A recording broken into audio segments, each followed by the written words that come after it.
الرحيم الحمد لله وكفى والصلاة والسلام على عباده الذين اصطفى أما بعد تاريخ من سوى لبيه توانكي بش محرم كن أفر بغلية لغاتني أفرتي هجرية waxay waafaqsan tahay 15 bishii saddexaad 2003 taariikhda miilaadiga waxaan bilaabaynaa haddii aan leedno duruus ku saabsan tafsiirka qur-aanka oo aan isku dayayna biidni illaahi tabaaraka watacaala wixii ilaahay naga waafajiyo in aan u badalo luqada Soomaaliga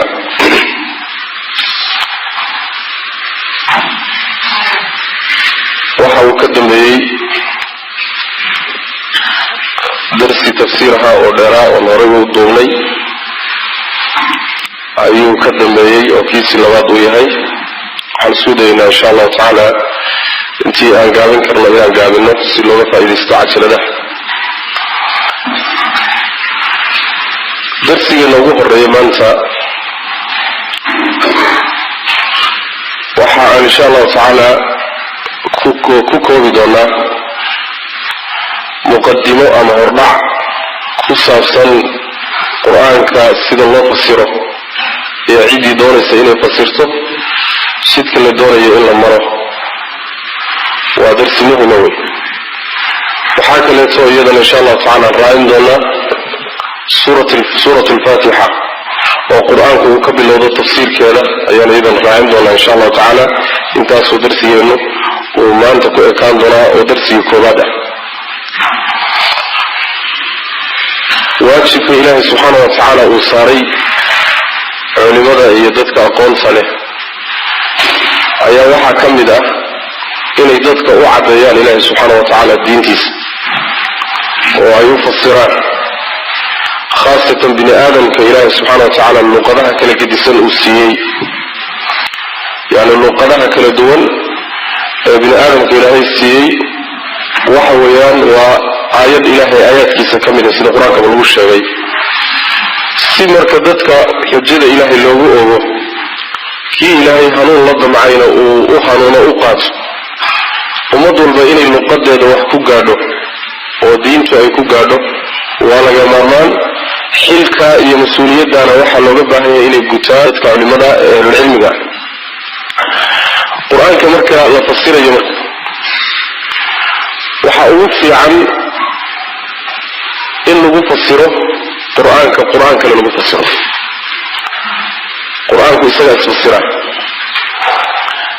waxa laga yaabaa arrin laga hadlayo meel ama suurad quraanka kamida si gaaban in looga hadlo suurad kale isla arrinkii laga hadlo oo isagoo intii ka faahfaahsan laga hadlo quraanku marka uu sacadeeyo isaga isfasiraya waxa ugu fiican marka aayadan aad doonayso inaad fasirto inaad u raadiso aayad kaleeto oo macnaheeda si cabirayso si faahfaahinayso xayla ilaahay subhanahu wa ta'ala isaga garanaya maqsuudka iyo qasadka uu kaleeyahay quraanka ama aayadan quraanka إلهي إساق سبحانه وتعالى وأقول له مركا قرآن كأي قرآن لغو فسره وطريقة أوفي عن وانا ميدا أوليه هاي شيخ الإسلام ابن تيمية عليه رحمة الله وهذا النوع هو أحسن طرق التفسير تفسير كتشيرت كيسك كأوفي عن وتصل معنا قال قرآن كاللغو فسره قرآن كاللفتي سإن لسكو فسره أي أوفي عن حتى مثلا تصالح إنه في سورة الفاتحة باللوغ يدبو حلوغو تجدونا الحمد لله رب العالمين عالمين تن طبعا معنى هذا الاسم خلافي عالم كان محوية قرآن كهديلة في رواحة لهلي آية قرآن كأفسريس عالمين تفسريس قال فرعون وما رب العالمين قال رب السماوات والأرض وما بينهما إن كنتم موقنين فرعون عمري عالمين تناتشيغي سردي قد ياوي موسى وحيري سماواتك يقوللك انت ودحيس ربي قولوي ربي مركز عالم كيبو وحكوف السري عالمين تيبو وحكوف السري سماواتك يقوللك انت ودحيس عالمين مركز وحل إلهنا ومخلوق إلهي أبوري سبحانه وتعالى آيادا كراعة ديسي وحكم مثلا الله سبحانه وتعالى يقول والسماء والطارق السماء كلها تأيي متك قده متك قورية وما أدراك ما الطارق متك قورية محوية النجم الثاقب ويا مليك القرآن كلفتي زبع عدي واحد دقا دلالين يمبتقا واستنكيس دلالين يوي كاسا ليدا طارق كاسا لقوة مركا اسم القرآن كلفتي سيبا وحو فسروا السيعة دي طارق وحي لقوة دي القرآن كمركا ميران اركيسا قصة النبي الله موسى عليه السلام يا فرعون مثلا سورة بالوصة وقادنا يا سيقا من بالله هليا سورة كليتو سيدح دحالا الله هليا سورة كليتو صفة فاصلوا إسهابا أيها الله هليا وهكذا قصة مثلا وحو إبارتي إبليس إيو نبي آدم عليه السلام ميل لو إقامنتها ميل لو إفاقفاصنتها وهكذا أحكام الشريعة وحضر كيسا ميل لو إقامنتها سورة حقار كميد والسوق هذه ميل لو ولا فاهمين ونقول إرادي مركا قرآن كإساء إلا يسكو فسره أي أوفي عن طريقة أوفي عن مدى يدوي وحضر كحيت إلا أوفي رسول النبي صلى الله عليه وسلم حديث النبي صلى الله عليه وسلم حديث يولي بكلاء حديث تقارنه والسجنتاي وواقيت اللو يقان حسن كي صحيح اللو يقان قيبنا مصبنا وضعيف يوحي كهوسيو ضعيف يا موضوع يا نوعي ضروي حديث كقرآن كفصير كره لغو فصير كره وحديث كسجن حديث كالنبي كسجن صلى الله عليه وسلم القرآن كلغو فصير كره سيدا عن أحكام باللغو حجيسن كرين لون الدليشن كرين بالقرآن كإلهي للتفسير لغو دي كرين سبحانه وتعالى نبي مركز صلوات ربي وسلام عليه حوشي إلهي أحل ساريبا وحي أحيد إنه القرآن كدتك وعديه إنا أنزلنا إليك الكتاب بالحق لتحكم بين الناس بما أراك الله إنا ذاتك كوكا لحكم توحوا إلهي كتسو أيانك وسو دجني وما أنزلنا عليك الكتاب إلا لتبين لهم الذي اختلفوا فيه ما أنك وسو دجنين كتابك إلا إنا أعضي سوحي اسكو خلافين موهي ومريبي فرق يا أمد الله وحي اسكو خلاف سيئين إنا بعضيسو وذوك لقيحدو وحقي باطل كأذوك للشيكتو تاسا أنه معناه كوسو دجنيه ربنا سبحانه وتعالى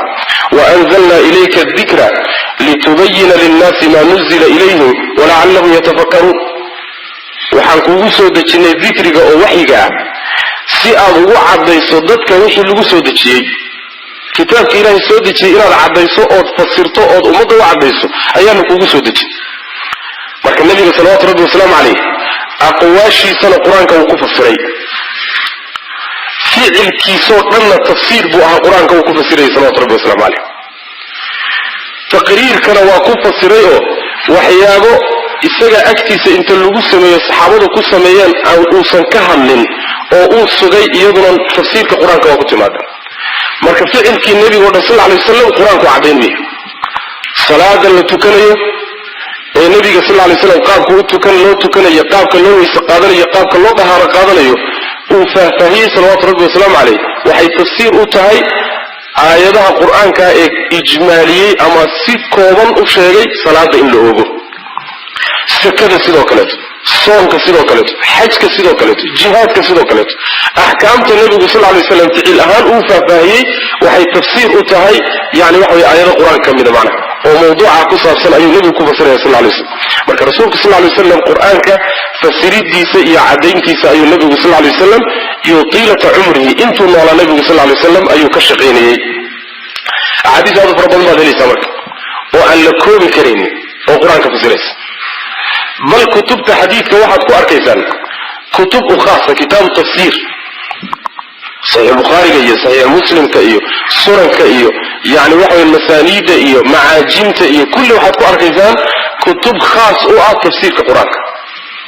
ما حيكون كيانيان وحيكون كيانيان أحاديثتي كسو أرورتي النبي كفسر صلى الله عليه وسلم آيات القرآن ككمية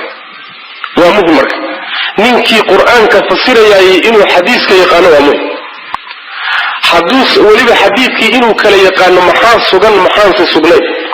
musطalixii iyo fannigii xadiiska kiisa sugan iyo kaan sugnayn kala saaraya waa inuu wax ka garanayo wailaa waxaa dhacaysa aayad qur'aana oo tafsiirkeeda xadiid sugani ku soo arooray inuu meel kaleeto maro oo yani waxa weye meel kaleeto iyo ra'yi kala qaato ayaa dhacaysa macnaha marka muhim wey haddaan tusaale ka soo qaadano masalan aayaadka sida tooskaa nebigu sal alay wasalam uu u fasiray waxaa ka mid a aladiina aamanuu walam yalbisuu iimaanahum bidulmin ulaa'ika lahum almnu wahum muhtaduun aayaddaasi markay soo degtay sida saxiix bukhaari iyo muslimkaba ku yaalla ayay saxaabadii nebiga sal alay wasalam dhibtay aladiina aamanuu walam yalbisuu iimaanahum bidulmin kuwa ilaahay rumeeyey iimaankoodana aan ku dheehin oon ku badxin wax dulmi ah ulaa'ika lahum almnu wahum muhtaduun kuwaa waye kuwa nabadgelyada iskale oo hanuunsan waa kuwaas saxaabadii marka waa dhibtay waxay u dhibtay dulmigan aayadda ku soo arooray baa waxay u fahmeen inay tahay macsiyo iyo dembi markaasaa waxay dhahay ayunaa lam yadlim nafsahu ninka annaga naga mid ah ee aan naftiisa dulmin yaa wey kulligana naftanada waan dulminaxayno ruuxan dembi gelin naguma jiro markaasaa wuxuu nabigu sal alay wasalam wuxuu ku yidhi inahu laysa aladii tacnuun kaad moodeen ma aha sidaad u qaadateen ma aha yani wax weeyaan idinku saad u fahamteen ma ahee alam tasmacuu maa qaala alcabdu asaalixu yaa bunaya laa tushrik billah ina ashirka ladulmun cadiim miyaydaan maqal sida uu yidhi addoonkii wanaagsanaa ee wiilkiisa waaninaya waa luqmaaneh wiilkaygiiyow ilaahay cidna ha la wadaajininayo allihii addoommadiisa waxay isugu darin maxaa yeelay yani waxa shirkigu waa dulmi weyn ina ashirka la dulmun cadiim marka walam yalbisuu iimaanahum bidulminta inamaa dalika shirku buu nabigu sal lay slm aayaddu waxay ka wadaa un oo dulmiga lagu sheegay halkaasi waa shirki ee dembiyadii kale ma ah dembiyadii kale iimaanka haba dhaawaceen laakiin haddana amnigii iyo hanuunkii ma diidayaan saas maana marka nabigu sal lay slam wuxuu fasiray aayadda qur'aanka oo saxaabada ka ishkaal gashay ayuu nebigu u cadeeyey salawatu rabbi wasalaamu caleyh waxaa ka mid a maalan xadiiskii nebigu odhan jiray sal lay wasalam man nuuqisha alxisaabu cudib man nuuqisha alxisaabu cudib ninkii macnaha xisaabta lagu adkeeyo oo xisaabta lala lafaguro oo wixii uu galay mid laysula dultaago waa la cadaabay buu nebigu sal lay wasalam markaasaa caaisha waxay tihi ya rasuul allah ilaahay soo qur-aanka kuma dhihin fasawfa yuxaasabu xisaaban yasiiran xisaab fudud baa la xisaabi doonaa soo ilahay ma dhihin marka ilahay xisaab fudud buuba sheegayaaye ruuxii la xisaabiyaba waa la cadaabay maxaad u leedahay markaasaa wuxuu yihi nabigu sal lay wasalam inamaa dalika alcardu kaasi waa bandhig laakin man nuuqisha alxisaabu cudib taa aayaddu ka hadlayso xisaab fudud baa la xisaabinaya waxa waa bandhig addoonka iyo dembiyadiisii in ilaahay inta uu loo soo bandhigo may addoonkii inta loo soo bandhigo dembiyadiisii la tuso in markaa kadib waa lagaa cafiyey taas laakiin ruuxii xisaabtiisa mid laysula dultaagayo kaasi waa la cadaabay marka nebigu wuu fasiray sal lay wasalam caaisha ishkaalkii ku dhashay buu u fasira u caddeeyey wahaakada aayadaha noocaasoo kale waa farbaday inaa acdaynaka alkawthara kawthar maxaa la yidhahda kawthar maxaa la dhaha nebigu wuxu yuri sal lay wasalam waa webi jannada ku yaallo aniga laysiiyey buu nebigu yuri salawatu rabbi wasalamu caleyh marka axaadiis aad u fara badan buu nebigu sal lay wasalam qur-aanka ku fasiray haddii marka qur-aanka la doonayo in la fasiro waa in marka labaad lala aado axaadiista nebiga sal lay wasalam ee sugan ee saxiixaynka iyo sunanka iyo masaaniidda iyo macaajimta intaba ku soo arooray waa in marka lagu fasiro waacidduu lahum ma statactum min quwatin u diyaarsada gaalada waxaad kari kartaan oo xoog ah xoogu muxuu yahay alaa ina alquwata alramyu buu nabi uri sal lay slam xooggan la sheegayahay waa galidda iyo shiishka iyo toogta in la barto marka nebigu sal lay slam quwadii aayadda kusoo arortay buu fasiray salawatu rabbi wasalamu caleyh in badan bay marka inoogu imaan doontaa insha allahu tacala min khilaali tafsiirka iyo darsiga dhexdiisa yani aayado fara badan oo nebigu fasirayo salawatu rabbi wasalaamu caleyh ayib haddii aayad qur'aan ah iyo xadiid nebi sal lay wasalam oo aayaddaa doonayso inaad fasirto caddayso aada weydo arrinka saddexaad ee la doonayo inaad aado waxa weeye saxaabadii nabiga sallallahu alayhi wasallam iyo aqwaasha ka sugan saxaabadii nabiga sallallahu alayhi wasallam iyo aqwaasha ka sugan maxaa yeelay saxaabadu waxay ummadda inteeda kale kaga sitaan waa marka koobaad horta qur-aanku markii uu degayay iyagaa goobjoog ahaa caadooyinkii iyo dhaqankii carbeed ee qur-aanku in badan oo ka mida uu ka warramayana nimanka garanaya fahmaya iyagay ahayn maxaan inaga caadaad carbeed ka garanayna ummadda uu ka hadlayo ee uu la hadlayo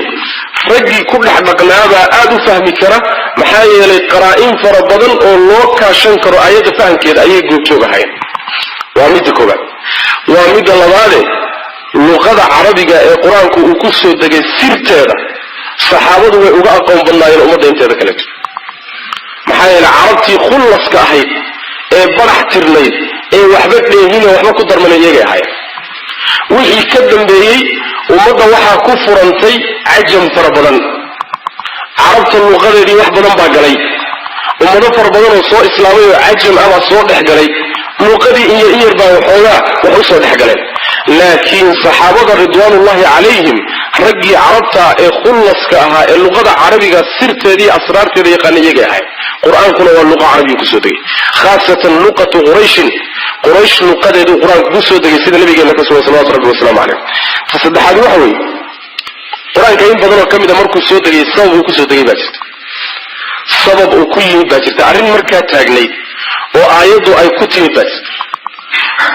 sababka ood fahamtana waxay qayb ka tahay aayadda macnaheeda ood fahamto aayadda markaa sababkay ku timid aad fahamto waxay kaa caawinaysaa macnaha aayadda inaad fahamto ayagaa goobjoog waa marka asbaab fara badan oo qur-aan kusoo degay aayaadka licaanku sabab bay kusoo degeen dihaarka aayaadkooda sabab bay kusoo degeen yani waxa weye aayado asbaab badan kusoo degi waa jiraan wixii sabab kusoo degay marka ayagu way garanayeen taas daraaddeedna saxaabada tafsiirkooda waa looga horumarin tafsiir kaloo dhan waxaa kaleeto oo la mid a quwat lfahmi fahamka bini aadamka ilahay waa u qaybiyey subxana wa tacaala isku fahm maaha hadal inteenna meesha fadhida hadda dhexdeenna laga sheegay baa nina uu sirtiisa iyo dulucdiisa iyo ujeeddada laga leeya fahmi karaa nina meel soka iyo daahirkaa inuu ka fahmayo wax kale usan ka fahmi karin sida fahamka bini aadamka ilaahay ugu qaybiyey ayay saxaabadana ugu qaybsanayd laakiin haddana dadka iyagu ugu siteen xagga fahamka iyo garashada iyo aqoonta iyaguna waa kala horreeyeen waxaa intaa dheer saxaabadu ridwaanullahi calayhim aad waxay ugu dadaali jireen inay qur-aanka tafsiirkiisa iyo macnihiisa ay fahmaan cabdullahi bn mascuud iyo a'immatu larbaca iyo cabdullahi bni cabbaas iyo rag fara badan ubay ibni kacab rag fara badan baa soo guuriyey tafsiir aad u fara badan oo la koobi karaynin oo nebiga salawaatu rabbi wasalaamu caleyh qaarna laga soo guuriyey qaarna ijtihaadaadkooda iyaga ay ku fasireen cabdullahi bn mascuud oo kaleeto waxaa laga wariyaa inuu yidhi wallahi aladi laa ilaha hayruhu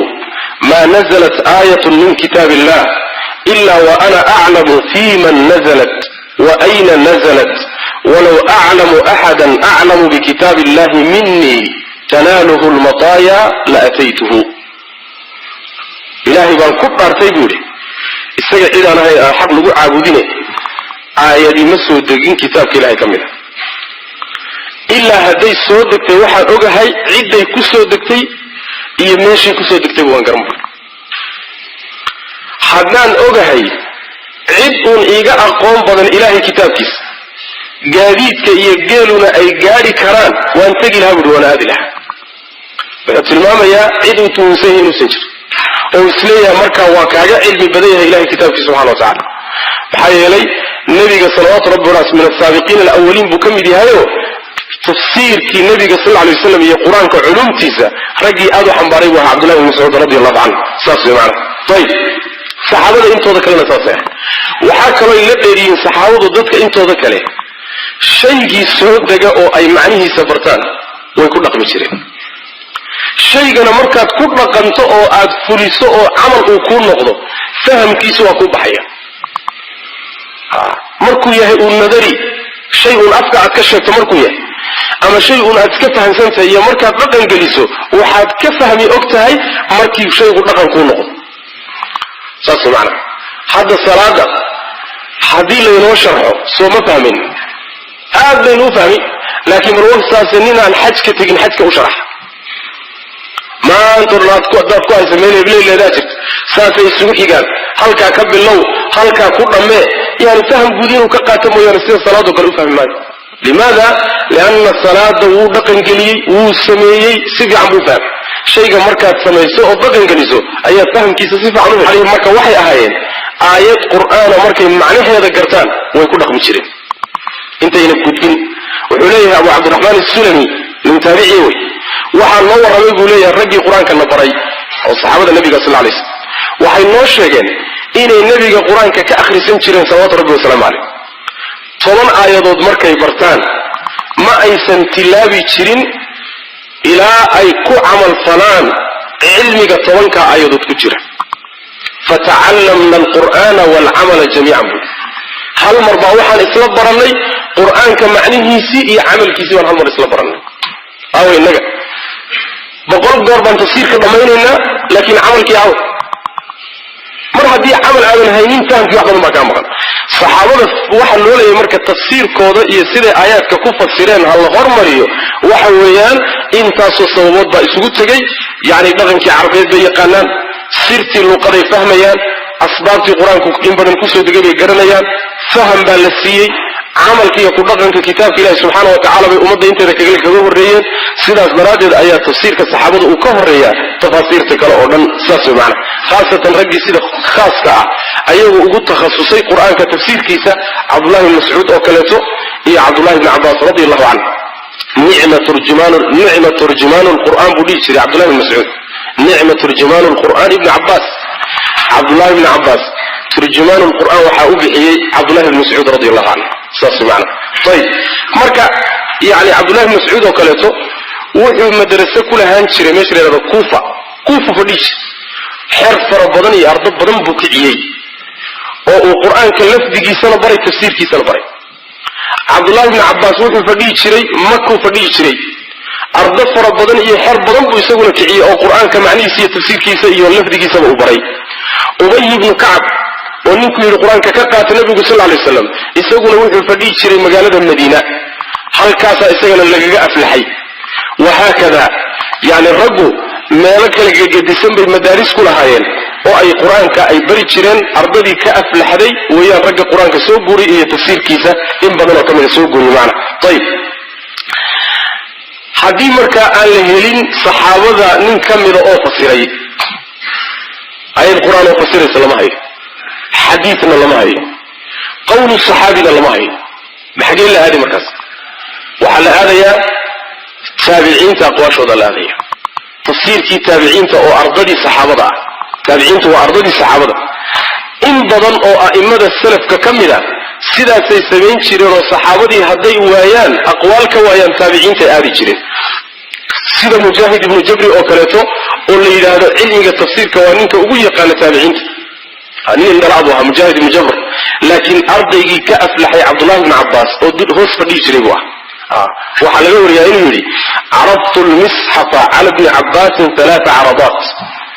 من فاتحته إلى خاتمته أوقفه عند كل آية منه وأسأله عنها صدح قربا مصحف كتاب كقرآن أيان عبد الله بن عباس أبن دقيقول صدح يعني بنديك معناه وحويان إلى صهر لك أو تصطف آيات والبصدح لا قرب آيات والبا إنسان إسدول تاغو أيها وحكا ويدين يقول آيات والبا قرآن ككمدة أيها وحكا ويدين يقول معنا أو يفسره معنا يعني مركا وحي كتوسيسا مجاهد بن جبر إنه سيقونية وقد ذلك تفسير كقرآن ساق درادة الإمام الثوري يعني سفيان بن سعيد الثوري أيها وحا لقوه إنه يري إذا جاءك التفسير عن مجاهد فحسبك به حدو تفسيركم مجاهد كاجي مادو وكوكو فليه مجاهد بهذا التفسير ككيشو وكفاية وكوكو فليه محيري يعني وحوين عبد الله بن عباس تفسير كيسيب السبب وأسو قوريي مجاهد وحلم إذا تابعين تكليتو سعيد بن جبير وكله عكرمة مولى بن عباس وكله عطاء بن أبي رباح حسن البصري مسروق بن الأجدع سعيد المسيب أبو العالية الرياحي الربيع بن أنس qataada ibn di'aamah as-sadusi ad-dhahak ibn muzahim iyo qeyrkoodba rag aad u fara badan oo taabiciinta kamida ayaa ku arkaysaan kutubta tafsiirka iyadoo ayadaha quraanka tafsiray macna sheekh al-islam ibn taymiyyah alayhi rahmatullah wuxuu leeyahay hadday taabiciintu isku waafaqaan ayada tafsiirkeeda waa xujja aan meel laga mari karin hadday israacaan oo isku khilaafin ayadan tafsiirkeeda meel laga marmale haddiise laakiin ay iskhilaafaan oo ayada tafsiirkeeda ay isku khilaafaan marka iyaguna hadalladooda xujo iskuma aha oo midna midka kale hadalkiisa maxaa u khilaaftay lama dhihi karo ummadda inteeda kalena nin ka mid a hadalkiisu xujo kuma aha ee markaa waxaa la bilaabayaa in la kala xoojiyo khilaafkoodii keebaa xoog badan in la yidhahdo oo markaa lala aado yani luqadii carabiga ayda qur-aan kusoo degay lala aado qaraa'in kaleeto iyo murajaxaad kale lala aado marka xaq waxaan u leenahay inaan kala dooranno nidhaahno kana ka xoog badan laakiin laazim naguma aha inaanu saciid ibn musayyib iyo mujaahid markay iskhilaafaan aan nidhaahno mujaahid in la qaato waa qasb laazim ah mujaahid hadalkiisuna iyo tafsiirkiisuna laazim kuma aha saciid ibn musayyib inuu qaato ka saciidna inuu mujaahid qaato laazim kuma aha ummadda inteeda kalena inay mid ka mid a hadalkiisa qaadato laazim kuma aha laakiin maxaa la samayn markaa waa la kala xoojino luqadii qur-aankaa loo noqon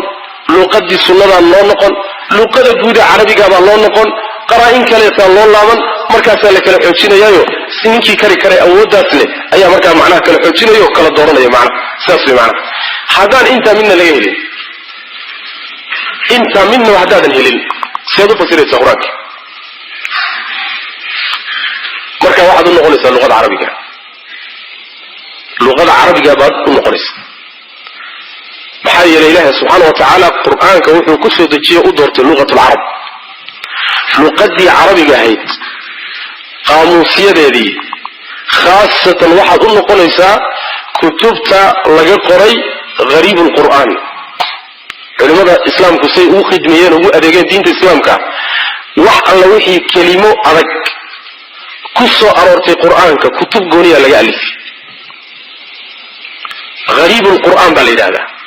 wax alla wixii kelimo adag oo macnaheedu yaro qarsoon yahay ku soo aroortay sunnada nebiga iyo axaadiistana kutub gooniya laga alifo la yidhaahdo kutubu gariibi alxadiis kuwaasaa marka la aadi saasaa lagu heli marka aayadda macnaheedii ama kelimadan macnaheedii lagu helaya luqadii carabiga ahayd baa marka dib loogu noqon shardi waxa ah marka ruuxu inuu luqadii carabigahayd si fiican u garanayo qawaaciddeedii inuu si fiican u garanayo iskama geli karayo meeshii uu ka raadin lahaa hadday wax ka qarsoonto waa inuu garanayo laakiin hadduusan garanaynin yani waxa way khalad badan ayuu galaya haddii marka qur-aanka ruuxa uu doonayo inuu carabi ku fasirayo waa taa waxaa dheer haddaad qur-aanka macnihiisii carabiga ahaa qur-aankii carabi kusoo degay haddaad doonayso luqad kale inaad u bedesho sidaad hadda doonayn oo kaleeto luqad soomaaliya aad u bedelaysaa maalan waxa weye sawaaxil baad u bedelaysaa luqa ingiliisiya aad u bedelaysaa shardi dheeraadaan loo baahan yahay waxaa loo baahan yahay luqada carabigana inaad si fiican u taqaano luqadaa kaleeteed u bedelaysana waa inaad si fiican u taqaano shardi wey haddaad labada luuqadood mid unkaba ku tahay oodan si fiican u aqoonin ma fasiri kartid qur-aanka saas maana ma fasiri kartid limaada lianna macnahan qur-aanku ka hadlaya carabiga ah ee kelimaadka carabiga lagaga hadlayaay markaad guurinayso ood luqad kaleeto ku guurinaysaay siday ahayd kuma keeni kartid allahuma inaad labada luqada si fiican u taqaano mooya waa inaad luqada carabiga taqaano waa inaad marka labaadna luqada aad u bedelayso si fiican u garanayso waxaa saddexeeya qaabka tarjamadana waa inaad iyadana taqaano waxaad arkaysaa nin ilaa heer jaamacadeed ama ustaadba ah luqa alcarabiya ustaad ku yahay luqadaa kaleeto inuu wax ku bedelo uu doonayona aad buu u yaqaanaa laakiin haddana maca dalika iskuma fasiri karo wadaadada kaafiraha soomada haddii darsi uu soo fadhiisto oo yidhahdo soomaaliya wax ku laqmaynaya waa lagu qosi soomaaliga aad buu u yaqaanaa carabigana aad buu u yaqaanaa lakin balaayada xaggay ka haysataa balaayada waxay ka haysataa usluubka iyo qaabka wax loo tarjamaayey waa usluub barasho u baxa taa waxaa bartay oo aad u yaqaana xertii kutubta wax ka soo laqmaysan jirta masaajidda wax ka laqmaysan jirta saas way macnaha yani luuqadaha waxay ku kala gedisan meesha maalan luuqad ay macnaheedu hal ka soo bilaabato midigta mid waxaa laga yaabaa bidixda inay ka bilaabato wixii marka inaad usluubka la isugu tarjimo labada luqadood aad iyadana garanayso waa sharti laga maarmaan ah oo muhim u ah markaad doonayso inaad qur'aanka fasirto luqad kale aad u bedesho waxaan marna la ogolayn oo iyada khalad weyn ah dambi weyn ah in aad qur'aanka ku fasirto ra'yiga ku fasirto waa xaraam haddii meel la cuskanin sidii adiga kula qumanaata iyo saad rabto inaad kala aado midaas iyada waa xaraam wala taqfu ma laysa laka bihi ilmun waxaadan cilmi u lahayn raaci inna as-sam'a wal basara wal fu'ada kullu ulaika kana anhu mas'ula maqalka iyo araga iyo qalbiguba waa la isweydiine waxaadan aqoon u lahayn raaci ninka ilaahay kitaabkiisa iyo hadalkiisa fasirayay wuxuu ka dhigan yahay sidii ruux yiri oo kaleeto ilaahay saas u jeedaa markaad ilaahay saas u jeedaa aad leedahay waa inaad naqli iyo wuxuun hayso laakiin haddaad jeebkaaga kala timaado mas'alo culus wey قل إنما حرم ربي الفواحش ما ظهر منها وما بطن والإثم والبغي بغير الحق وأن تشركوا بالله ما لم ينزل به سلطانا وأن تقولوا على الله ما لا تعلمون إلى الإله سبحانه وتعالى الذي الشيء إناد كتير هذا واحدا أقول لهم اسكبه لما أقول اسكبه ناس خلصنا دليل وخطر ساس برادت بآثار آدو فربان السلف كانوا حكا صورة الصحابة التابعين إني آد أقدق تشيرين إن قرآن كالرأي قاعد تفسر أي أرض تقلني وأي سماء تظلني إذا قلت في كتاب الله ما لا أعلم أبو بكر الصديق رضي الله عنه بلغ وريا يعني ملكائي حينيا سمديسي حرينيسا حدان رأي جيجي السيدة إلى قمان عن كتاب كله كفصل ملكم ما يحينيا سمديسي حرينيس أما السلام مركب عليس كذلك آثار آدو فربلان با مركا كسو أرورتي الصحابة التابعين تبقوا ديديسا إن قرآن كالرأي مجرد المفسر رأي الديدي هنا هو الرأي مذموم كحوي ساسو معنا إنه مثلا يسكتر عنه وأرسل عليهم طيرا أبابيل هذا لغو صدر الشمبرا لغو صدر ما هينه وحي أهيد بكتيريا لغو صدر وذات بأسان خفصر جراثيم بكتيريا هيده الشمبرا انت بيح سوقاتا تدقض قيمة ديارة بقى وقولي يعني والرأي مذموم أول سان عنه مسكحة إذا كرم عن قفة سيري مايا والدي marka tan noocaasoo kale tafsiirka noocaasoo kale waa tafsiir baadil ah ninka saa quraanka u fasiray ra'yigiisa iyo jeebkiisa tafsiir uu kala yimid mariyayna waa aasim dambi weyn buu galay waxaad ku dadaashaa tafsiirka aad marayso inuu noqdo tafsiir naqliya oo ma'suur ah ama nabiga laga soo guuriyay ama saxaabada laga soo guuriyay ama taabiciinta laga soo guuriyay ama a'immadii ka horeysay cilmiga lahayd ayaa laga soo guuriyay saa ku dadaal saas macna ina taahesho ayaa aad iyo aad muhiim u ah sida hadalkaas waxa iskala Sheekh Islam Ibn Taymiyyah iyo Ibn Kathir iyo rag far badan ayaa macnaha oranaya hadalka isaga waxaan inta kadib tilmaamayna laba arrimood arinta koowaad waxa weeye waa arinaad aad ugu arkaysaan kutubta tafsiirka intooda badan oo ah waxa la yiraahdo riwaayaadka Israa'iiliga مسألة لبعضنا ومسألة هذا الكلام عاد وجري دونتو مركان آيات سورة فصيلة سورة المركان بالله إنه مكي بقى مستوى مدني لما الرماد بندون إن إيران يجينا وحي الكتاب إنه وامدك بعد هرت الروايات إسرائيلية وقصين لجسوا جوري ولجسوا قاتي ومديه إلى جهر كتب صدي أما التوراة بالجسوا قاضي ama injiil baa laga soo qaaday inta badanna waxay ku timaadaa meelaha quraanku qisooyinkiisa meelaha qisooyinka bay inta badan ku yimaadaan riwaayaadka Israa'iiliga saxaabada qaar kamida laga wariyaa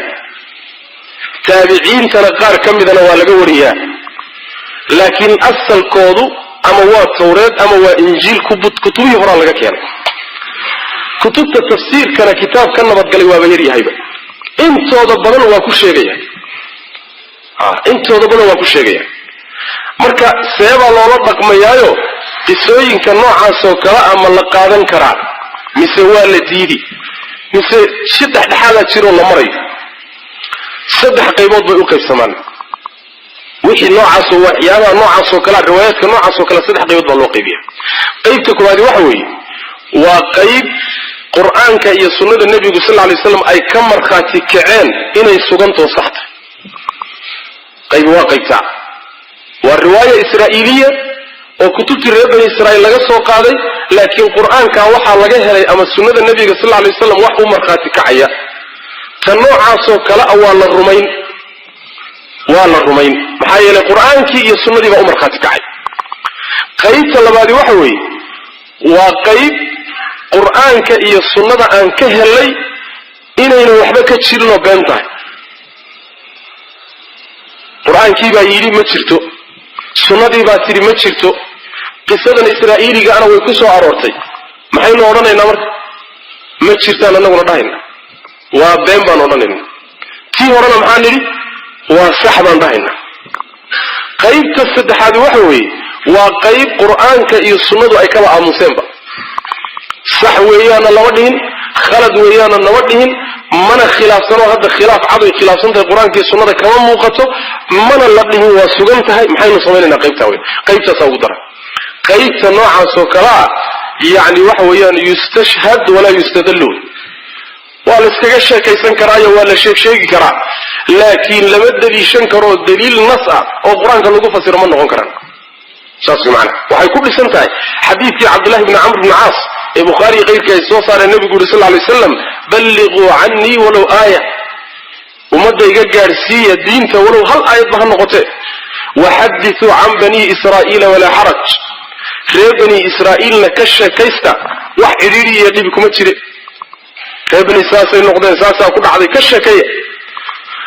waman kadaba calaya mutacammidan falyatabawa maqcadahu min annar buu nabi uri sal lay slam ninkii igu been abuurto waxaanan odhanin iga yeedhsiiyo wuu yidhi yidhaahdana haw diyaar garooba naarta meeshuu ka geli lahaa buu nabi uri sal lay slam marka xadithuu can bani israa'iila walaa xaraj laa tukadibuuhum walaa tusadiquuhum buu nabi uri sal lay slam hana ka rumaysanina hana beeninina ee waxaad tidhaahdaan quluu aamanna billahi wma unzila ilayna wma unzila ila ibrahima waismaaciila waisxaaqa wayacquuba walasbaat wma uutiya muusa waciisa wma uutiya nabiyuna min rabbihim ila akhiri laaya saa dhah wixii aad u weydaan wax cad oo diidaya waxaad tidhahdaan annagu wixii xagga ilahay ka soo degay rumaynay haddii wixii ilaahay soo dejiyey xaq ahaa uu ka mid yahayna rumaynay hadduu baatil yahayna maanaan rumaynin intaa kaga gaabsada marka waa la iska sheegi karaa laakiin waxaa nasiib xumaa in badan oo dadka qur-aanka fasira ka midahi inayna ka nabadgelin qisooyinka noocaas oo kale ah inay ka dhigaan sidii xadiis nebi ka sugan oo kale sal lay slam markaasaa waxaad arkaysaa wuxuu daldalhayaa qisooyin fircoon kusoo arooray buu wuxuu daldalhayaa oo yani waxa weeyaan saacada ah buu iska wadaya qiso kusoo aroortay suurat lbaqara yani neefka lo'da neefkii lo'da ahaa iyo qisadiisii buu muddo iska daldalaya qisooyin badan baa halkaa kusoo arooray haaruud iyo maaruud qisadoodii buu iska daldalaya asxaabulkahfi inta qur-aanku ka sheegay wax badan oo dheeraad oo meesha lagu sheegay buu wadaadkii daldalaya kitaabka tafsirahay qur-aanka fasirahay dadkii maxay u qaadanayaan marka waxay u qaadanayaan waxaan uu wadaadku daldalayahay inuu yahay wax sugan mana sugna marka qisaska israa'iiliga ah waxaa ugu fiican alimaam alxaafid ibnu katiir caleyhi raxmatullah isagu wuxuu ku fiican yahay qiso israa'iiliya meeshay soo gashay inta badan wuu baraarujin wuxuu leeyahay qisaskaasi waa israa'iiliya yani waxa weeyaan laa nukadibu walaa nusadiq mana rumaynayno mana beeninayno ninkii ku sheekaysanayo meelaha majaalista kaga sheekaynaysa waa yeelkadii laakiin kitaab ilahay fasir uma noqon karaan macna sidaas weeyaan ayib inta badanna waxay ku timaadaa oo ay qisooyinkaasi ku soo arooraan waxyaala aan faa'iidaba lahayn ilan diin cilmina waa midaan faa'iido lahayn cilmina faa'iiduu leeyahay camal baa ka dhalanaya maxaa faa'iida ku jirta hadda in la ogaado qoladii godka gashay ee suuratlkahfi aan ugu tegi doonno fitiyadii ama nimankii dhallinyarada ahaa eygoodii la socday midabkiisi wax faa'iida ku jirta ayaga magacyahoodu maxay ahaayeen hebel iyo hebel baa la dhihi jiray yaaquud iyo baaquud iyo waxbaa la dhihi jiray waxaasi wax faa'iida ku jirta marka tiradoodu intay ahayd qur-aanka wax ka taabtay ushii nebi muuse calayhi salaam mucjizada u ahayd geedkeebaa laga soo gooyey maxaa faa'iida ku jirta faa'iida kuma jirto shimbirihii nebi ibraahim calayhi salaam noolee la yidhi oo aayadda looga dhigahayay shimbirahaasi imisay ahayd magacyo heesa la kala dhihi jiray ma wax faa'idaa ku jirta wax faa'idaa kuma jirta reer bani israa'iil haddii la yidhi neefka lo'daa gawraca oo ku dhufta maydka ma neefkii oo idil maydka laguma dhufanine qaybtee baa lagu dhuftay ma lug bay ahayd ma sin bay ahayd ma feedh bay ahayd ma wax macnaa ku jira wax macnaa kuma jira wax macnaa haba yaraatee faa'iido ka ratimaysa wax noocaasoo kale tahay marka geedii nabiyullaahi muusa calayhi salaam ilaahay uu agtiisa kula hadlay geeddaa geeday ahayd ma qurac bay ahayd ma qansax bay ahayd ma hareeri bay ahayd maxay ahayd geedi oo maxaa idinka galo warkaa idin gashaday inta badan waxyaalahaasay marka u badan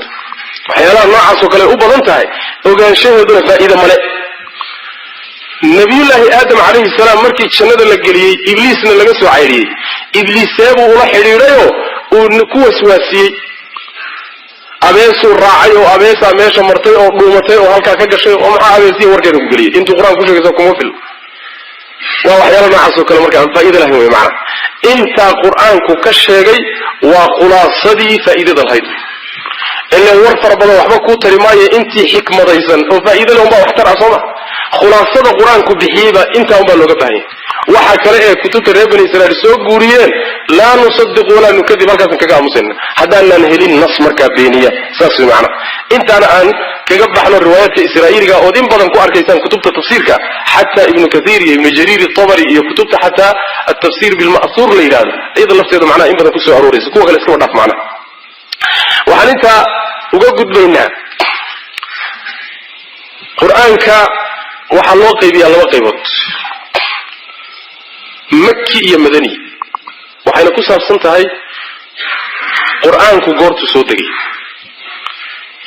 maki suuradaha qaar ba ah qaarka kaleetana waa madani wey ra'yiga ugu fiicani waxa weeye markii la yidhahdo suuraddani waa maki ama waa makiya macnaha waxaa laga wadaa waxay soo degtay intuusan nebigu soo hijroonin sal alla alay wasalam ama maka gudaheeda ha kusoo degto ama maka isagoo ka tegay oo meel kala jooga ha kusoo degto intaan la soo hijroonin ka hor qur-aankii soo degay baa waxaa loo yaqaanaa waa qur-aan makiya la yidhahdaa madanigana waxaa la yidhahdaa markii hijradu ay bilaabatay oo nebigu hijrooday hijradiisii kadib qur-aankii soo degayna waxaa la dhahaa madani baa la dhahaa xataa makada ha kusoo dego xataa hadduu maka kusoo degay laakiin hijrada ka dambeeyey madani baa la dhahaa makii lama dhaho alyawma akmaltu lakum diinakum wa atmamtu calaykum nicmatii waraditu lakum alislaama diinan xaggay kusoo degtay makay kusoo degtay banka carafa nabigu isagoo taagan bay kusoo degtay salawatu rabbi wasalaamu caleyh ma madani waa mise waa maki waa madani sababtu waxa weye waxay soo degtay hijradii kadib bay soo degtay meesha ay kusoo degtay la fiirin maayo laakiin waxaa la fiirinayaa ma waxay soo degtay hijrada kadib mise hijrada ka hor hijrada ka hor hadday soo degtay waa qur-aanka qaybtiisa makiga ah hijrada kadib hadday soo degtayna waa qur-aanka qaybtiisa madanigaa baa la yidhahdaa maxaa faa'iiday leedahay in qur-aanka qaabkaa loo qaybiyo faa'iidaday leedahay waxa weeye haddii lagu yidhahdo suuraddani waa maki inta badan suuradaha makiga ah mawduuc bay ka hadlaan waxaana mawduuca ay ka hadlaan uu calaaqa la leeyahay marka ay soo degayeen arrinta taagnayd maxaa ile nebigu makuu joogay salawaatu rabbi wasalaamu caleyh gaaladii bay ishayeen arrimaha muranku ka taagnaa iyo dooddu waxay u badnaayeen arrimaha caqiidada maalinta aakharo ilaahay keligii ha la caabudo rususha iyo risaalaadka ha la sugo arrimaha noocaasa kale mabaadi'da waaweyn buu muranku ka taagnaa qur-aanka degaya xilligaa marka xoogga wuxuu saarayaa arrimahaas qur-aankii soo degay madiine markii hijrada kadibna waxaa markaa abuurmay bulshadii islaamka sooma bulsho islaam baa madiine ka samaysantay dawlad islaam baa ka samaysantay waxay u baahan tahay in nidaam la dejiyo nidaamkii qoyska in la dejiyo nidaamkii bulshada in la dejiyo nidaamkii dawladdu ku kala socon lahayd in la dejiyo dastuurkii loo dejiyo axkaamtii laga hadlo akhlaaqiyaadkii ila akhiri yacni isbedel baa dhacay bulshadan timid iyo isbedelkan dhacay baa qur-aanka madaniga ana inta badan wuxuu ku saabsanaan doonaa arrimahaasuu ku saabsanaan doonaa ma aha in la leeyahay wuu ka tegi arrimihii ay ka hadli jireen suuradaha makiga kama tegayo مسألة العقيدة هي مبدأ أساسي دين تكتها أنت تير لحاك إذا مرنا لقيت الماء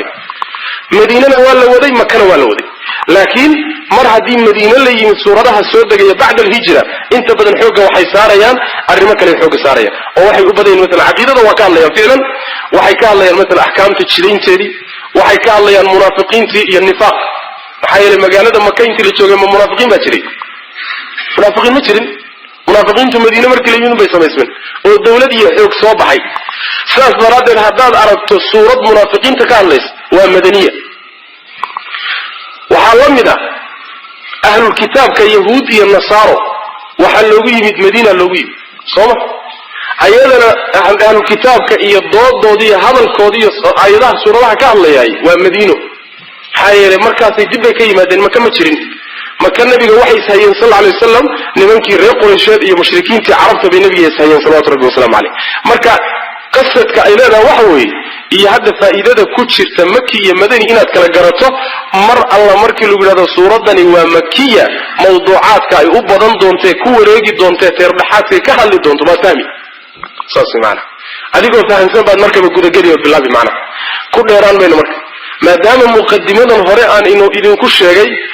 يعني مكي محل إذا مدني سمحنا به موضوعات كأيوكل بديهين سورة والبمركان بالله إنه إن شاء الله وحن ورمضنا ومكية أما ومدنية لكن مكي محل إذا مدني مكي محل إذا سوء علم مايو سوء العلم من صاصي معنا انت سنكاكد بينا طيب انت مركا إنه كاكدونا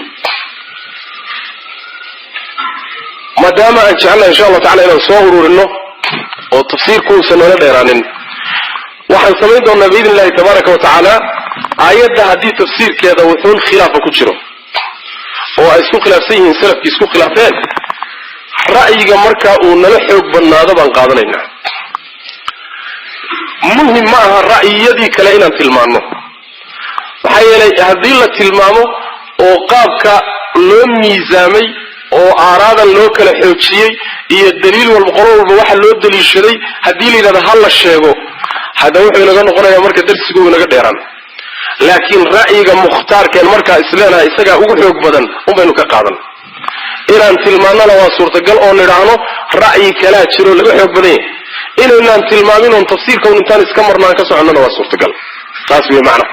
إلان عدة لغا سيقوري تفسير كان شاقننا أيضا وحويان لازمة لازم اسكاقدق منه إن أنا مجاهد بقى لغسو قوريا أما قتادة لغسو قوريا أما ابن كثير بقى رجحي مهم مسيح شاسي معنا لكن وحان أنكد ذلك بإذن الله تبارك وتعالى وافجنت إله بأسكاله إن أن معناه وحوي كل بالرأي مختارك أن قادنه كان إن شاء الله تعالى أيضا تفسير كذا أنقص عنه أو أنقوضنه معناه هذا مركب معها يعني الرأي كلمة شير واشير كرا لكن كان أنا لحق الناظر معنا بسم الله الرحمن الرحيم سورة الفاتحة سورة الفاتحة ما عليك النوال هذا الحمد لله نوال رقي نوال ما أيضا بين لكن سورة الفاتحة وسورة مكية على الراجح مرن باكوتشراء وقال باؤنا ومدنية لكن على الراجح ومكيوي سورة قار كمذا قرآنك باوحا كسو أروري أحاديث تلماميسا فضل القوني إليهم فضل الديراد القرآن كنت سكال لديهم شيء ساجد سورة الفاتحة وحي كمتاي يعني قيب لباح سورة ذا السيئة كمتاي حق فضل القرآن كمركا لغاها الله يوم وعن كوكا سنة هالحديث أحاديث كسو أروري فضل جانا حديث كاسي وحديث كأبو سعيد بن المعلى ويسو سارين الإمام البخاري يغير كيف يسو سارين النبي صلى الله عليه وسلم يا وحو يري أبو سعيد بن المعلى وحو يري أبو سعيد صلاة مركا كتير أبو سعيد موسى الله عليه صلاة يسوي بسكوتي حد أبو النبي وحو صلى الله عليه وسلم مركا يري محد إيلي ويدا ها إيلي ويدا مركا ساوي يري النبي الله وأنتو كلي صلاة بان كتير والنبي صلى الله عليه وسلم سو إلهي قرآن كما أورنين يا أيها الذين آمنوا استجيبوا لله وللرسول إذا دعاكم لما يحييكم سو إلهي إذ المؤمن القرآن كمؤمنين تو إلهي هي الرسول كيسو مركا إذين طواقان يلا وأجيب حدي أجيب وي markaas nabi wuxuu ku yiri sallallahu alayhi wasallam la u'allimannaka a'zama suratin fil qur'an qabla an takhruja min al-masjid qur'aanka suurada ugu weyn baan ku bari buu nabi sallallahu alayhi wasallam intaada masaajid ka bixin qur'aanka suurada ugu weyn markuu damcay nabiga inuu baxo sallallahu alayhi wasallam baan gacanta ku dhigay markaas ay yiri nabi allah soomada ii ballan qaadin suurada qur'aanka ugu weyn inaad barayso markaas nabi wuxuu sallallahu alayhi wasallam na'am alhamdulillahi rabbil alamin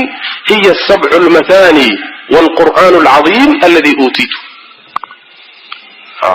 haabu nabi sallallahu alayhi wasallam alhamdulillahi rabbil alamin suurada la yiraahdo magaceeda kamita waa todobada yaani soo noqnoqoto السبع المثاني تدوبنا صون نقطوي والقرآن العظيم هي قرآن كوين الذي أوتيته إليسي قرآن كوين إلهي سي ولقد آتيناك 7 من المثاني والقرآن العظيم زي ما تا يدعى سورة ويا ابو نبي صلى الله عليه وسلم عليه مركز سورة أهان قرآن كأقوين أقونا فضل بلن يعني وحق معناها هي بنع والباء وسورة الفاتحة saas daraadeed buu ilaahay wuxuu inoo dooray inaan salaadeena ku akhrino oo salaadii baa laazim laga dhigay iyada la akhriyo wixii iyada ka soo haray khiyaar yeelo laakiin iyada akhrintoodu waa laazimo salaad aan lagu akhriyin suuratul faatiha yaani nabigu wuxuu sallallahu alayhi wasallam waxba kama jirto saas macna tayib intaas marka waa fadligeeda way bismillaahir rahmaanir rahiim bismillaah magaca alle ayaan ku bilaabaynaa alihi arrahmaani naxariistaha ahaa الرحيم إن حريستها لو نحريس والله ما قعوا إلهي لي هيو صفة الرحمة لك يعني ويكل حيل غيري هنا الرحمن باكي حيل غير ووامدك نحريست حيش غير له وحيقول بدين العلماء السلف كل اللي هذا الرحمن نحريست جود له سأسألتنا عنك وأدونك قال يا مسلم بنحريست يكوها يستان إلهي بقى نحريس سبحانه وتعالى الرحمن تاسة المامس الرحيم نحريس خاصة ومؤمنين تأنقونيكو آخر مركي لتغو ميتك نحريس توي وكان بالمؤمنين رحيماوي مركا الرحيم كو واحد المامس نحريس خاصة إلهي ومؤمنين تمانين تقيامة دون نحريسان دون قالوا أين الله وداقي دونين الرحمن واحد المامس نحريس تقودو قال يا مسلم يا جمادات يا حيوانات يا كل أدونك الغوة رايسته تا إيه دام معناه الوامس اللي هي الرحمن نحريس تقول لها الرحيم يدقى كان لها كاسا الميح إسكننا أنكو بالله بنا الحمد مهد كستا أما مهد كل جيد لله إلهي بأسوك ناس مهد كل جيد إلهي بأسك ألفت إيا اللامت الحمد لله كتشرته معناها وحي فائدين إسا يعني مهد أوردن أمان أوردن كل جيد إلهي بأسكال سبحانه وتعالى ساسويا شكري يا أمان أوردن إلهي بأسكال إستغي كلي جيباله وملكيهان والإستغانا مدن ربي سبحانه وتعالى طيب تاسي إلهي إستغا اسم هذين يمر إنك نوحو إلى بريا إلى المهدين وسيدا إن هذين الله إن يقاب كان هذين الله وعلى نقو بريا استغنا الله اسم هذين سبحانه وتعالى الحمد لله مهد كستا أما مهد كل جيد إلهي بأسوك ناتي كلي سبحانه وتعالى يا إسكال يعني الضوامض مهدين تا اسم هذين يان أيقو يا أمان تا اسم أمان يان إلهي بالي بحيل الروح أتكو أمانيس مثلا ودقس أتكو أمانيس علم بولي أتكو أمانيس عقل بولي أتكو أمانيس وقرحسية وحا أتكو أمانيس يا إسكال الله بأسكال سبحانه وتعالى مرك الله عليه أمانت أي إيجو إلهي أمانة يا نسجا إسكال أمانت وإسقو قار أدومري سكمل أمانة يا إسجا إسكال أمان أو نسجا كل ما تمر الله إسجا إسكال سبحانه وتعالى لو السبب بو أمانت إلهي كل يوم هي مهدة ومدو هي غرطة ودم يسترين هي مال إن إيو كمال عيب خلقي جيسا وكجتسي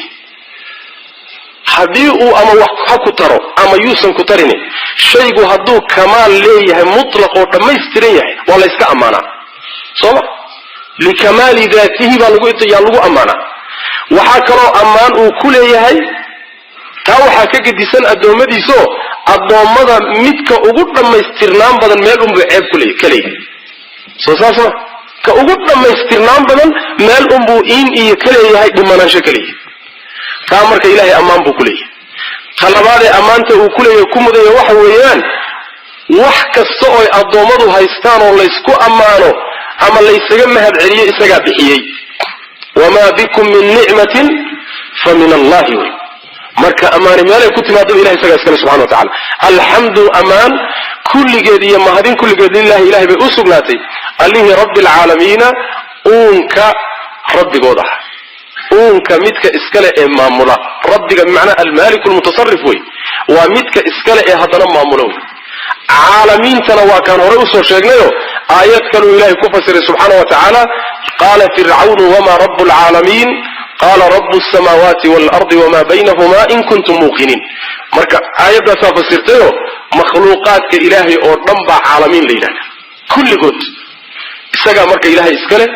إساقا أنا أطليا عدو الربو الدلاء عدو دولو النولية عدو دولو وحسية عدو دولو كقاتا إساقا ما مشرب سبحانه وتعالى يعني أدو مديس اللي رب العالمين أونك أورنان ربي قودها أطلينا إسكالها كاس أيها معناها أمان له اللي الرحمن النحريس تقول كتل معنا الرحيم متقار كانوا كتل معنا اللي مالك يوم الدين يعني ما ننت أبا القدك الدين بمعنى الجزاوي أبا القدك مالين كذا اللي إسكالها مالك بقر كيساء مالنت أبا المرنتو ومالنت قيامته وما أدراك ما يوم الدين يوم لا تملك نفس لنفس شيئا والأمر يومئذ لله يوم الدين ومالك مالنت قيامته لأن مالك سالروح والبوح وشقيستيب أبا القدك صلى السنين مالك يعلم الله ويسكال سبحانه وتعالى وما أنت إلهي ملمية مالين كاس وبقر كيس محلو له ما أنت الدنيا ده صو بقر سجومه وهي هاي مالين كواحد الله خاصية لي عيد مرميسة أما كوهيسة أما شجرة سنشرين ما أنت لكن قار شجرة يشتري صم مالين كان لكن من شجرة دورمش لمن الملك اليوم مركو علينا لله الواحد القهار ما أنت يا ملكي إسكال قيامتي بالجوجان الله كلي جب إسكال madaxdii iyo boqoradii iyo madaxweynayaashii iyo kuwii adduunka sheegan jiray salaadiintii iyo maalinkaasi wax sheeganaya ma jiro maaliki yawmiddin saasa loogu khaasiyay maalinka wa illa maantana isaga maaligu oo adduunyada rabbi subhanahu wa ta'ala saas macna taana waxaan ka soo fahanayba rabbil alamin soo rabbil alamin baan ka soo fahanay inuu adduunyo aakhirada isagu leeyahay لكن مالك يوم الدين وحا لوغو خاصيلي معناها سيودتا معنا سيدا برادد با لوغو خاصيلي مالك يوم الدين أبا القدك أما المرينتا مالك كذا اللي لها سبحانه وتعالى بغرك وها كاس أي معناها أمان إيه معناها مهدين اسكالي إياك انت سبا صفات إله سبحانه وتعالى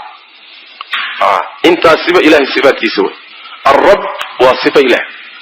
الرحمن الرحيم وصفات ومرعي إله وصفة كاللازميس مالك ومرع إله انت مركز صوت المانتي يا واحد مداسدي أديقو أهور يمدو سهور استاقي وقلت واحد ديارو مركز إن الله على شعوط استاقي هذا الوتشيدس إياك كليقا أديقا كليقا بانو نعبد الله عبد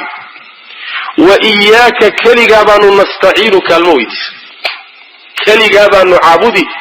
كليقا بانو كالمويدسن أديقا كليقا بانو كالمويدسن إياك ذا ومعمول الهرمرية بالغدا العلم بالغدا هرمرين إياك ذا الهرمرية وحي فائدين إنسا عبادة ذا إياك المويديسيقا أو إساقا لغو خاصينه ولا لو داقين وحين الله معناتها يوكله لا إله إلا الله وإلا معناتها إياك نعبد لا إله إلا الله وإلا معناتها كليقا أمبانكو عابدنا وعبادة ذا عدك لكو لو داقين منه cid kaloon aadayno wax weydiisanayna ma jirto cid kaleeto wax kula wadaajinayna ma jirto cid kaloon ku sii maraynana ma jirto adigaanu ku caabudi adiga baanu kaalmo ku weydiisanayna waxaan rabno oo ama dan adduunyo ah ama dan aakhira ah adigaanu ku kaalmaysan midda hore marka iyaaku nacbududaasi macnaheedu waxa weeye waxaad ka bari noqonaysaa shirki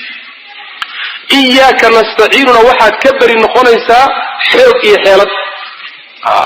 إياك نعبد الله شركي كما تشيرو iyyaka nastaciin waxa weeyaan xoog iyo xeelatoona mali adigan ku kaalmaysanaya oo doonaya inaad wax ila qabato ku kaashado sidaas way macnaha waxay ka dhigan tahay aayado kale ee quraanka ku saaray la macno tahay fa'budhu wa tawakkal alayhi isaga kaligi caabud oo tala saaradu iyyaka nastaciin way fa'budhuna wa iyyaka na'budu way macnaha waxay la mid tahay oo kale la ilaha illa huwa fattakhidhu wakila la ilaha illa huwa mid xaq lagu caabudoon isaga ahayn ma jiro wa iyyaka na'budu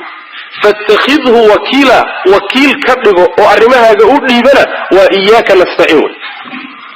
saas macna marka waxaad ka bari noqon xoolad xoog iyo xeeradka acmaasha aad haysatay aakhiro iimaanka aad haysato salaada aad tukanayso soonka aad soomayso xajka aad xajinayso sadaqada aad baxsanayso ilaahay baa kugu kaalmeeyay kaalmo ilaahay baa ku heshay sooma xoog iyo xeelata amaada ku helin inaad ku sii sugnaatood ku dhimatana ilaahay inuu ku waafajiyo ku sugayay ku xidhanta xoog iyo xeelata ama adduunka waxaad ku haysato xoolo iyo ama caruur waxaad milkido oo dhanna ilaahay kaalmayn uu ku kaalmeeyay wey ma xoog iyo xeelata amaad ku heshay marka iyyaka na'budu wa iyyaka nastaciin wa asalka asaaska ay diintu ku taagan tahay asalkaasay diinta islaamka oo dhan ku taagan tahay iyyaka adiga kaliya baan na'budu alla wa caabudayna wa iyyaka kaliya baan nastaciin kaalmo weydiisanayna oo aanu ku kaashanayna way macna ujeedadii hadafkan u soconana waa adiga subhanahu wa ta'ala oo taacadadan inaad nagu kaalmaysan ka doonayna weydiisanayna way macna طيب ninkii marka labada kelimo fahansan oo labada jumlo fahansan oo si fiican u fahansan cida ilaahay bari maayo cida ilaahay ahayna codsi u geysan maayo qabri iyo meyd ku jirana isku lugoyn maayo yani jin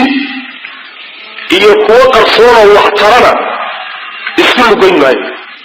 awliya ilaahay iyo sheekheeyal baa dhulka taaka ugu jirana rumayn maayo iyyaka na'budu wa iyyaka nastaciin haddaad fahanto waxaasoo dhan waa ka beri noqon laakiin inta aadan iyyaka na'budu wa iyyaka nastaciin aadan fahansanayn laalaab kale umaad ku jirtaa saas macna laalaab kale umaad ku jirtaa oo waxyaalo kale aad ka daba wareegi saas macna ihdinaa nuun saas marka muhiimada lagu abuuray oo lagu talagalay ilaahay uu samaawaadka iyo dhulka u istaajiyay inta markii la soo sheegay baa waxa leena baraya ilaahay subhanahu wa ta'ala cibaadadiisa la caabuday waxa ugu weyn baryadu waa cibaadadka ta ugu weyn ilaahay oo waxa rabta la weydiiso waxa la weydiisayna ilaahina waa kala weyn waxyaabo yaryarna waa jira waxyaabo waaweyn waa jiraan waxyaabaha aad u baahan tahay kii ugu muhiimsanaa saad ilaahay u weydiisan lahayd baa lagu baraya اهدنا نهنوني الله الصراط جدك نهنون المستقيم ايتوسنا نهنوني عكسك عجيبة إلهي أبقي سنس إله نهنوني او جدك توصن نهنوني هنوني انت هداية الله معنا ويكوت ماذا هداية الدلالة والبيان إن شيء الله تصول هو عدايو قولوا بلاد الطلة وخلط الله وصح هداية لإله وإنك لتهدي إلى صراط مستقيم وعدين هداية قيبت هذا اللبان ووافجين ومعناها إنه وافجي الشيء حقي عبا إن قادته أو الرميسه أو كل قنته أيضا وافجين بل روانوع هداية كمل قال إلهي ويدي سنة نتاوي ما إله وحنوع عبا لا نعي مثل إله حق عبنا وافجي ولا الله مضبع صاصي معنا إله الله عدنا ولانا هاي نوافتي الرائتان كيسنا نوافتنا نقول هنولنا ولانا هاي انت هو يسوقلس طيب سؤال بقى إيمان إيسا الله كانوا وانهانوا صلى الله عليه وسلم كيما كتيرنا صلاة بان تكلنا علم بان مرانينا سكدي بان بحلنا حج بان بحلنا وجهادينا حضر إهدناء بان لتاقنا مالك انت سدور بان إهدناء سوء العلم وانهانوا صلى الله عليه وسلم حجنا جواب تدوحوي حنونكو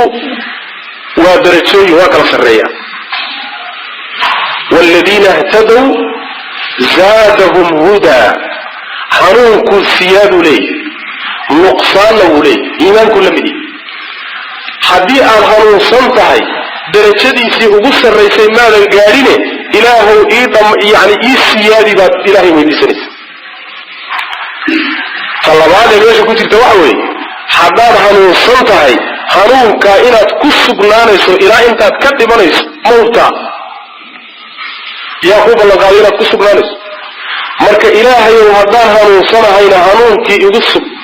wixii iga dhimanna ii dhamaystir hadaanan hanuunsanayn oo hanuunsanahayna ilaahu ii hadiyeeyo ii hanuuni saas way macnaha laga wadaa saas way macnaha ihdinaa hanuuni as-siraat jidka lagu hanuuni al-mustaqima oo toosan jidka toosani xadiis saxiix nabiga waxa ka soo sallallahu alayhi wasallam oo tusaale nabigu ku bixinayay as-siraatul islaam bu nabiga sallallahu alayhi wasallam jidka toosani waa islaamnimada حديث هو سجية وإمام أحمد وحاكم يغير كود بصوص علي مركز إسلام لماذا جيتك توصل إله نبوها نوني صاصي معنا وحي إله اللي ويدي سمرك دافع أول حوالة هي عرور هي الدنيا كل بود وحلو معه بحي إننا وحباه وحكتوسي إلهي كو تعليها يكون عبه الوصية لكن هنوك إلهي نروح تعليها الوصية صاصي معنا saas daraadeed baa waxaan ilaahay weydiisanayno isaga laga dhigayo wixii kala badan meesha lagu soo qaadinba yani taas ilaahay subhanahu wa ta'ala markayna baray siraat alladina saashu waxay tahay jidkan ilaahay weydiisanayno leeyahay ilaahu nagu hanuuni leeyahay ma jidna inooga horeeyba oo jid horay loo qaadi jirayba mise waa jid cusub oo anaga hadda yani bilaabayno jid hadda aan qardajeexayno miya mise waa jid horay loo mari jiro laynooga horeeyey jidka in laynooga horeeyey ciddii inooga horreysay baa la tilmaamay siraat alladina kuwii jidkooda allah nagu hanuun ancamta aad u nimcaysay calayhim dushooda kuwaad u nimcaysay jidkoodii kaas weeye kaan ku weydiisanay kuwa loo nimceeyey yaa weeye qur'aanku ilaahay ku caddeeyo ku fasiray waman yutic illaha waalrasuula faulaa'ika maca aladiina ancama allahu calayhim من النبيين والصديقين والشهداء والصالحين وحسن أولئك رفيقا هو إلهي يا رسول كي سأطيعي هو سوحي لتشيرن كوديهن هو إلهي أنم أي الدشورة وهو لنبعيهن والنبيين هي الصديقين هي الشهداء هي ضدك صالحين والولاتنا هو ساتتك إنه الرئي غريب مري kuwaasaan allow jidkoodii ku weydiisanayna jid cusubmaha waa jidna loogu horreeyo qoladaasaan loogu horreysa saasay macna siraat aladiina kuwii jidkooda loogu hanuunay ancamta caleyhim aad u nimcaysay maxaa loogu nimceeyey waxaa loogu nimceeyey diin iyo akhlaaq iyo caqiido wanaagsan iyo camal fiican iyo cilmigu ilaahay subxaana wa tacaala uu ugu nimceeyey waa nicmat ddiin maxaa yile nicmadaasaa nicma ama nicmat dunya nicmo waa tahay laakiin markii taa loo fiiriyo waxa maaha تندينك مركا الله في الحمى غير المغضوب شيء مركي للدوري إلا عديه وبضدها تتميز الأشياء بالغاية شيء مركا قيحيسو وحكسي عداده وآد لو فهمه شيء كسوه الشيء مركا عد تستضد ميدك عدينك اللي إذا مركا دوري سروح القرينة فانسيس كي عدينك مركا دو شرح له كي مدوك أهانا مركا دو شرح له سأدو في فهم ماي شيء معناه كسر كذا مركز الله شيء أي معنى سي عدادة تي هذا الاستعمال يوحى غير المغضوب شيت كاسو غير المغضوب غير صراط المغضوب كوي الله عروضي شيت كودي غير كي أعلم دشو ولا الضالين ولا صراط الضالين كو المميت شيت كودي غير كي لما قالوا شيت كودي معها شيت كودي سنين jidka toosan ku weydiisanayno ee dadka la soo sheegay ay mareen laba qolo jidkood buu garmarsan yahay qolo waa qolada loo cadooday qolo waa qolada luntay labada qolo jidkooda ilaahay kuma la weydiisano magan baan kaagnahay kuwa loo cadooday yihiin xadiis buu aayada nabiga ku fasiray sallallahu alayhi wasallam Adi ibn Hatim oo nabiga ka warinayo uu soo saaray Imam Tirmidhi Sheikh Al-Albani Sahih al-Jami' al-Saghir ku saxiixiyay waa xadiiska ugu dambeeyay Sahih al-Jami' al-Saghirka nabigu wuxuu sallallahu alayhi wasallam al-yahuud maghdubun alayhim wan-nasara dhullal bu nabigu sallallahu alayhi wasallam yahuud wa ummad loo carooday ilaahay u carooday nimanka nasarada la yiraahdana waa qolo yani nuusan bu nabigu sallallahu alayhi wasallam marka al-maghdub alayhim wa yahud ad-dallina ونصارى جدك توصل مركا أي شهادتي أنبيادي أي مرين وخلافسية جدك يهود مرتي وحاكلوا خلافسية جدك أي مرين نصارى يكريستكم مرين لماذا تشد مدنا ما هو جدك لك تشد دحي صفي معه مركا حديث كاس رسول كان يقول صلى الله عليه وسلم لغنهم مضبع يهودنا وأمضنا عرضي وانا اللنسيه نصارضنا إلهينا وأعرضي وانا اللنسيه لغنا كل ما وضعوا ويسيليه لكن ويكوك الحبدين يهود وحيكون حبدان تهي على الله عرضي ويكسدتها نصارضنا وحي يعني عام كيهين ويكسدتها يهودا إن أي كسفيسيهن باركن باديسيهن صلى معنا القرآن كان يقول سبحانه وتعالى وحنو تجدون فباءوا بغضب على غضب يا لقوضة والربن سنة اليهود على اللابتين على كالدول صارا نصارضنا إلهي وحكيري قد ضلوا من قبل وأضلوا كثيرا وضلوا عن سواء السبيل قريبا يقولوا من ضد ضلنا قلوا مين شدكي توصلا كالبركي سنة أغلي حدا أغلوا من مركب ضلال بالغس فيه يهودنا غضب إعارة الغس فيه علم الإسلام هو حيلين وإسلام أقولي لابد أمودود مد والببادي ديادو سبب كيني يهود اللوميتان كأي لنتي سبب كيني وحويان وترك العمل بالعلم علمي أي برتان إلى كل رقمان بيكتغين مركا عمل الآن با أصل هو اللوميتان كيهودين وحنو ترى عمل الله على اليهود